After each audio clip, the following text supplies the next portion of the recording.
Within Business Central, from time to time, we may come up with a situation where there becomes a duplicate record.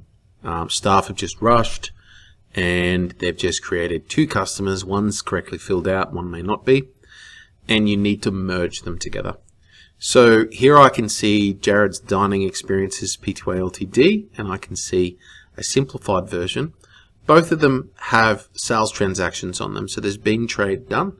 So we're kind of stuck now. We have some transactions in the system, and we don't want to be reversing those, etc. So the process is to merge the customers. To do this, I'm going to select the destination. I'm going to use the Pty Ltd. Open up the customer record. From here, we're going to go into Actions and Functions and click Merge With.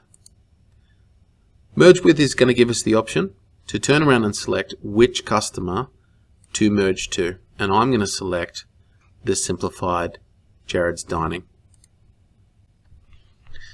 As you can see here, it's loaded currently the current value from Jared's Dining Experiences Pty Ltd and Jared's Dining, and I can choose, hang on, which fields here in the customer's card do I want to use and override from here to here. So you can choose which one's primary. By default, the current value remains.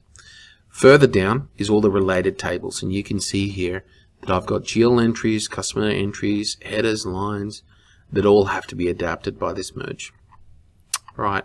When we're happy with our selections and we've chosen the end setup, we just hit merge. Are you sure you want to merge the two records? It cannot be undone. Yes. And the customer now has been merged. Let's press OK. We can see Jared's Dining Experiences. The sales balance has gone up. When I click on it, I can now see multiple things. I've got the merged transactions all together on one customer account.